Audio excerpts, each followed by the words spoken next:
datang di I'm the Joy Podcast.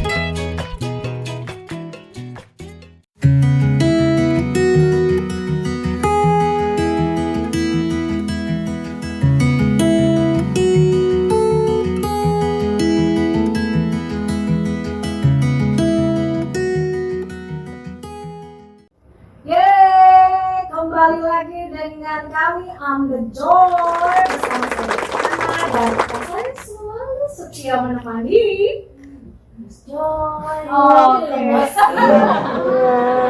Joy. Dan buat semua The Joiners yang masih setia dengan kami, selamat bergabung kembali di channel I'm the Joy. Dan kali ini narasumber kita sekali lagi mengenai tentang kesaksian yang luar biasa, perjalanan mereka, bagaimana mereka teguh di hadapan Tuhan meskipun melalui sakit penyakit, masalah dan segala macamnya. Nah, tanpa memperpanjang waktu lagi, kita kenalan dulu ya dengan narasumber kita pada hari ini. Halo Mama Nur ya, yang kita panggil, dan siapa ini? Kenzi. Oke, Mama boleh perkenalkan diri, nama lengkap dan asal dari mana? Ya, silakan. Nama saya Leonor dari Pasar, pasangan dari Saparua. Saparua, Ambon berarti ya, Mam ya? Oke. Dari Ambon, kemudian Tadi Masohi. Menikahnya di Masohi. Oke, berarti tinggal di Masohi ya. Saat ini ya. Oke, dan ini adalah cucu keberapa? Keempat. Dari anak keberapa? Kedua. Oh, anak kedua. Oke, hai Kenzi. Oke, nah kira-kira kita mau mendengar kesaksian apa nih, Mama? Mungkin bisa dijelaskan awal mulai dari awal seperti apa dan bisa dilanjutkan. Silakan. Pensi ini pertamanya waktu lahir saya yang ambil. Oke, lahir ya. Ya. Ketiga 3 bulan sakit. Busung lapar, kayaknya busung lapar. Oke. Tidak bisa makan, tidak bisa apa. Pergi ke rumah sakit juga, tidak bisa tolong. Nah, tiap hari berdoa saja. Kiri kanan saya cari. Pertolongan. Ya, hanya berdoa. Sampai 3 tahun terakhir itu dingin sama es. Saya ke rumah sakit untuk periksa darah. Mereka bilang tidak apa-apa. Saya balik lagi ke ada, kita bilang orang mati bangkit kan, berdoa. Di situ bilang katanya bawa minyak tawon sama air. Lalu panggil ibu bapaknya. Iya. Lalu saya panggil, tapi saya tidak tahu itu apa yang mereka masuk. Mereka masuk dalam kan sendiri-sendiri. Iya. Jadi waktu masuk, karena sudah 3 tahun, tapi tidak bisa bicara, tidak bisa makan, tidak bisa, hanya susu cair sama bubur cair disedotkan.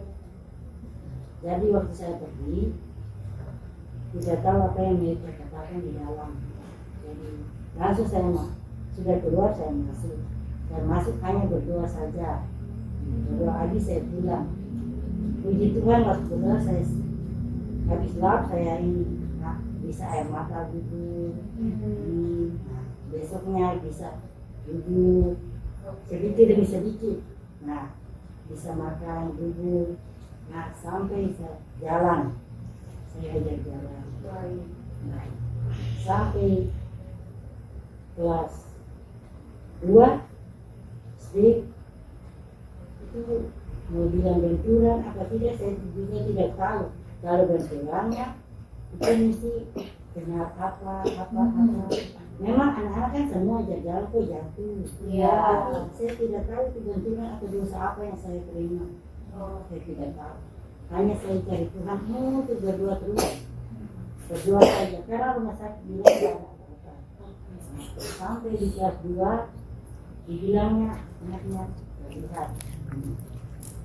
Tapi istilahnya bilang benturan, tapi nggak tahu kalau benturan ada tumbuh jatuh ini berdarah. Nggak kelihatan Nggak bentukan iya. benturan itu Iya. seperti apa Iya. ya Ma? Semuanya kita bilang kalau kita rai-rai saja. Oh. Iya, itu jatuh apa? Jadi bahwa kelas 2 dia bilang dia nggak dapat lihat itu dulu. Lalu dia panggil, saya pergi. Jadi saya pergi, ibu bilang besok bawa ke rumah sakit. Iya. Langsung bawa ke rumah sakit besok. Dokter bilang harus ke rujuk ke Jakarta atau Makassar. Langsung ini sendiri bilang mama cuma Makassar Jakarta saja itu om. Oh. Iya. Lalu sudah pulang saya bilang buat saya yang polisi, kakak adik mau rujuk, kata mama ke Ambon dulu dia periksa. Lalu saya ke Ambon, dokter Kerana bilang itu katarak. Katarak. Iya, katanya katarak. Oke. Ini udah di rumah sakit kamu ya Ambon, Ma iya. ya? Ini di Ambon. Tahu balik kembali mereka ini sudah bisa. Jadi tidak bisa lihat apa-apa sekali. Tidak bisa lihat. Oke. Jadi terlihat sama mata sebelah kanan aja, kirinya tidak berfungsi. Jadi begitu, saya pulang bilang, aduh bagaimana nih kakak? Mama bawa saja. Sudah. Lalu bilang kecil ada proyek edisi sudah di Ambon. Itu supaya kita jaga diri akal, jangan naik kapal aja. Sampai di Ambon, saya mau dikemulang, ya namanya kalau ini katong karena istilah katong bilang bisa perintah kalau namanya sudah kawin. Iya. Jadi nggak bisa apalagi kerja, katanya istri dia bilang jangan izin. Tidak. Selepas dari itu saya yang polisi bilang kan di sana kita bilang mama lo ini koce, Iya. kata koce, Oke. karena nanti ini saudara sama saya. Iya. Kecil bilang, mama cari tante Koci saja, telepon tante Koci. Bagaimana tinggal di mana? Tanya. Oh sudah gampang, sudah gampang. Dia ke rumah sakit, biar berjalan juga. Kawinnya ini hanya 20.000 kalau sampai rumah sakit. Nah sudah, saya telepon di sini. Oh bagaimana? Tolong, Koci kasih nomor HP-nya Ibu Mei. Saya langsung telepon Ibu Mei. Nah, tapi ibu sudah di Jakarta ya waktu menelpon ibu? Belum. Oh belum, masih di Ambon. Masih di Masohi. Oh masih di Masohi. Masohi. Saya telepon. Maksudnya saya bisa tinggal di tempat ibuku. Oh Iya. iya. Di sini dari dulu saya bisa. Oh sudah nanti saya kasih nomor. Saya langsung bicara sama Ibu Mei. Ibu Mei bilang, oh bisa. Nanti ke Ambon ketemu sama saya. Ya saya tanggal 2 saya datang dari Ambon, dari Masohi ke Ambon. Jadi Mama langsung telepon Iya, dengan Ibu Ibu Mei. Mei. Iya. Setelah itu Mam, Saya kasih tahu begini semuanya ya saya. kejadian seperti Iya, langsung Ibu Mei bilang, udah ketemu aja. Wah, saya bilang Ken keluar duluan. Tahu-taunya Ibu Mei langsung kenal. Ibu Mei bilang, oh ini anaknya. Ah, langsung tanya ini nama siapa? Kensi. Yang mau ke Jakarta? Iya. Saya keluar, nanti kedua sudah berbicara. Oh. Langsung tanya Kensi jawab. Nah, besok berangkat iya. Langsung ini telepon Pak, bapaknya telepon untuk jemput. Jadi saya datang sampai di sana, Bapak Andi sama kalian sudah jemput. Langsung kita ketemu. Oke. Jadi prosesnya itu aku ulang sebentar ya Mam ya. Kenzi di sekolah gurunya mengatakan bahwa Kenzi tidak bisa melihat karena terjadi benturan. Benar ya Kenzi yang lainnya? Nah itu benturannya kenapa sayang? Kenzi bisa jelasin nggak? Apalagi main sepeda atau? Oh berarti posisinya lagi naik sepeda. Oke berarti jatuh kah? Oke jadi karena jatuh mungkin terkena matanya ya langsung ya. Dan Karena nggak melihat langsung. iya, ya. langsung. Tapi informasi dari guru bahwa Kenzi tidak bisa melihat. Iya. Nah kemudian Mama bawa Kenzi ke dokter suruh rujuk, kemudian ditelepon ke anaknya Kemudian jangan dulu dibawa dulu ke rumah sakit Ambon, terus kemudian menghubungi dengan Mama Lo. Mama Lo memberikan informasi mengenai Ibu Mei dari Mama telepon Ibu Mei, terjadilah pertemuan dengan Ibu Mei, dan Ibu Mei menolong Mama untuk sampai dibawa kepada rumah pemulihan di Ambon dan di Jakarta ini. Oke, nah kemudian Mam, ini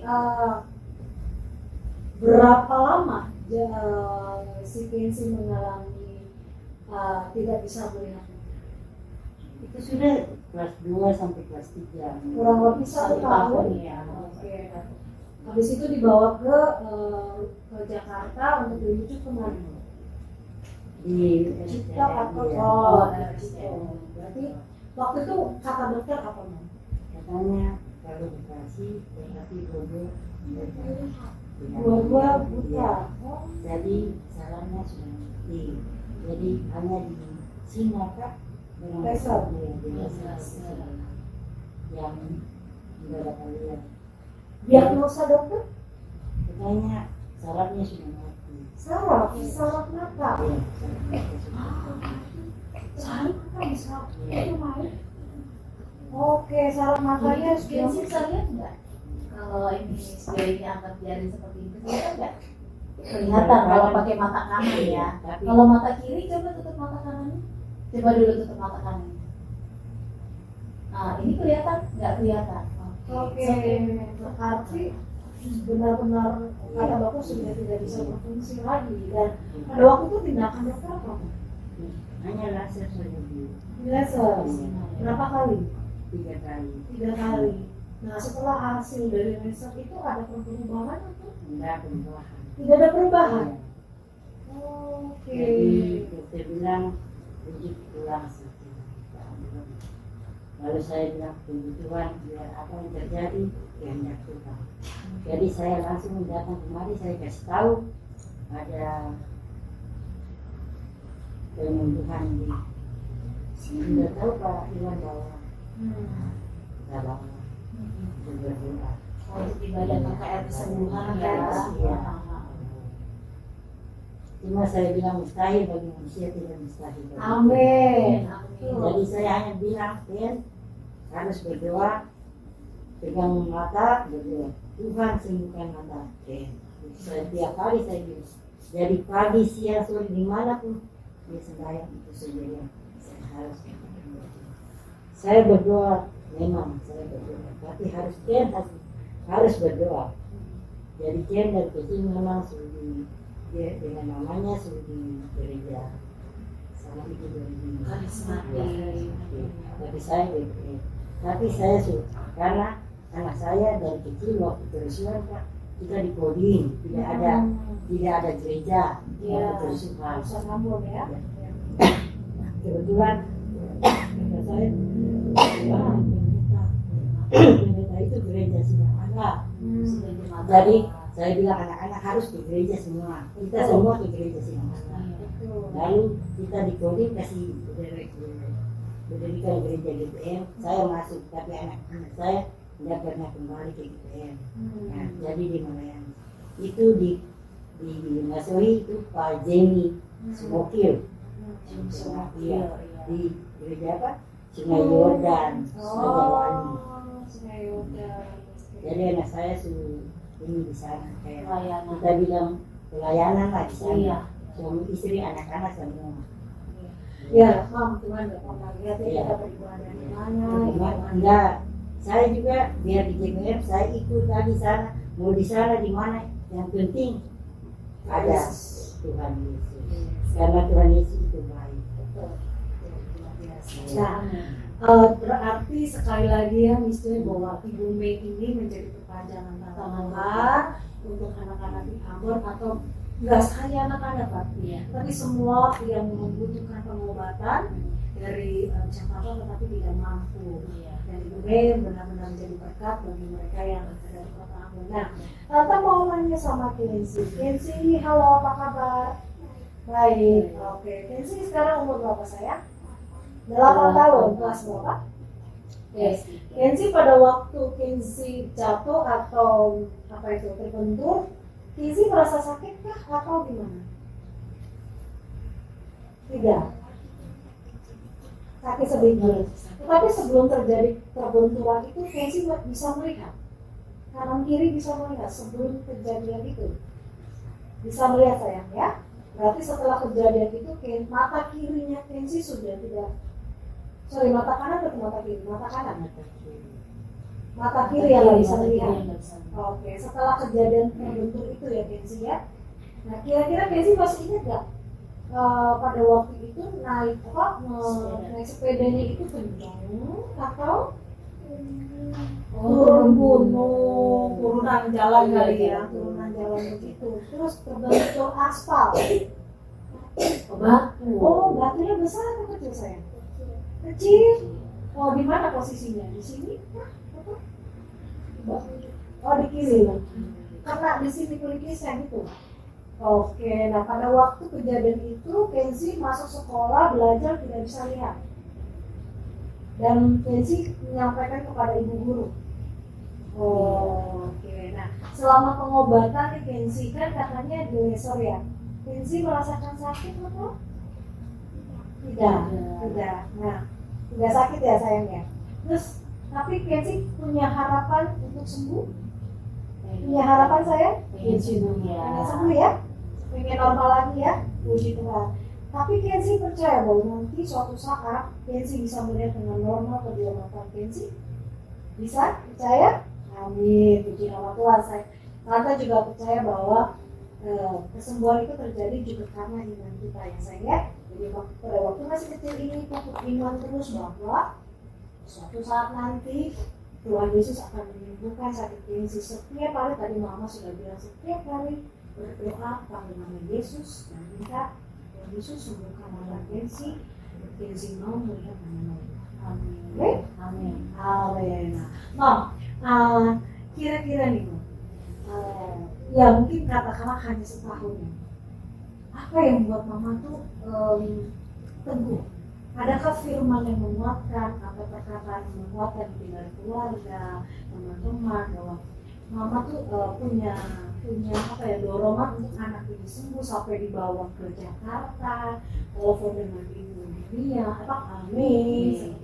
Apa yang mendorong Mama tuh bisa teguh gitu? Saya percaya Tuhan karena rancangan Tuhan bukan rancangan manusia. Rancangan Tuhan adalah rancangan kebaikan, bukan Jangan damai sejahtera. Oke, nah Miss Joy, kira-kira ada pesan Tuhan nggak buat kita pada hari ini? Saya ini ya dari Yohanes pasal 9. Jadi di sini terjadi percakapan antara murid-murid dengan Tuhan Yesus ketika ada satu orang buta ya yang buta sejak lahirnya. Ya. Nah di situ murid-muridnya bertanya sama Tuhan Yesus, Rabi, siapakah yang berbuat dosa? Orang ini sendiri atau orang tuanya sehingga dia dilahirkan buta? Betul, ya. Tetapi di sini Tuhan Yesus menjawab bukan dia dan bukan juga orang tuanya, tetapi karena pekerjaan Allah harus dinyatakan di dalam dia.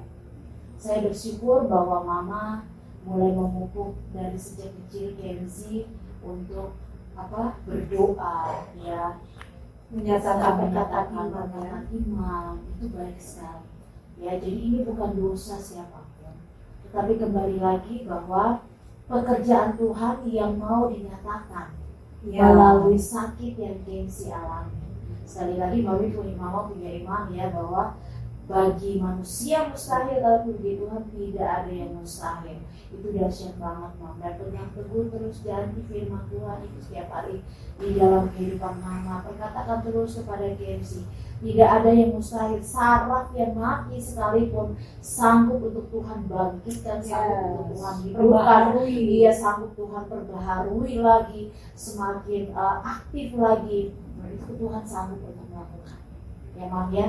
Jadi kepada Kenzi, aduh good boy, kamu dari kecil kamu sudah mulai belajar ini luar biasa sekali ya imannya. Iman seorang anak kecil itu luar biasa. waktu corona tuh bisa cerita waktu Tiana dan tiap jam 8 harus kita berdoa. Oke. Tapi yang penting berdoa Kenzi. Jadi Kenzi suruh buka Alkitab, kita baca satu orang satu ayat, biar katanya tidak cukup, tapi saya percaya apa yang diperlukan untuk anak kecil dapat diterima oleh Tuhan. Amin. Ya. Oke, berarti dari dokter juga sudah mengatakan bahwa sudah lesan 3 kali, tetapi tidak ada perubahan, berarti di bawah selesai saja seperti itu ya. Dan setelah ini apa yang akan Mama lakukan? Apakah tetap berusaha untuk cari pengobatan alternatif atau balik ke pemberian? Kalau Mama bilang kita berdoa dulu, dia berdoa terus menerus berdoa, Ya. puji Tuhan karena pasti sembuh. Saya mengharapkan pasti sembuh. Dia masih kecil, masih muda, pasti sembuh. Ada jalan keluar yang terbaik bagi dia. Oke, pasti sembuh ya, Mas Pasti ya. sembuh. Nah, habis dari sini Mama akan balik ke Ambon atau Balik ke Ambon. balik ke Ambon ke Mas Ohi ya. Oke, dengan Kenzi juga ya. Oke, dan tapi Kenzi tetap punya pengharapan untuk sembuh sayang ya. Luar biasa. Oke, nah Miss Joy mungkin bisa apa ya menyampaikan sedikit lagi untuk peneguhan kepada Kenzi dengan Mama. Oke, baik. Yesaya 53 ya Mam ya, ayatnya yang keempat. Tetapi sesungguhnya penyakit kita lah yang ditanggungnya dan kesengsaraan kita yang dipikulnya. Ya, jadi artinya bahwa itu sudah selesai Tuhan lakukan untuk kita. Dalam perjalanan iman kita selanjutnya ke depan, ketika kita percaya bahwa Tuhan telah menyelesaikan segala kutuk penyakit di atas kayu salib, Ya, maka itu akan terjadi juga dengan iman kita ya. di dalam perjalanan kita nih, di dalam perjalanan hidup kita ke depannya. Iman percaya kita itu harus meyakini bahwa kutuk penyakit itu sudah selesai. Ya, maknanya sudah selesai. Jadi ke depan kita mau dengar berita bahagia nanti yang disampaikan oleh Mama dan Kenzi, keluarga yang ada di Ambon sana, bahwa perjalanan iman Mama dan Kenzi mencapai apa yang Tuhan inginkan di dalam kehidupannya dan memberkati semua orang joiners yang ada di tempat ini. Amin. Amin. Oke, Kenzi kita berdoa kamu bisa melihat dengan normal lagi ya. Tetapi Kenzi terus berdoa setiap kali, setiap saat diminta sama Tuhan Yesus di sini. Oke. Nah, the joiners, demikian sesi kita hari ini. Jangan lupa tetap punya pengharapan di dalam Tuhan. Amin. Terkadang kita tidak mengerti jalannya Tuhan, kenapa kita diberi ini, kenapa kita dikasih seperti ini, kenapa kita harus mengalami ini, dan semuanya percayalah seperti tadi Mama Nu bilang, rancangan Tuhan bukan rancangan kecelakaan, tapi rancangan yang memberikan damai sejahtera. Amin. Dan saya Ana, juga rekan saya Joy. kita akan kembali dalam tema-tema berikutnya, dan bye-bye. Bye.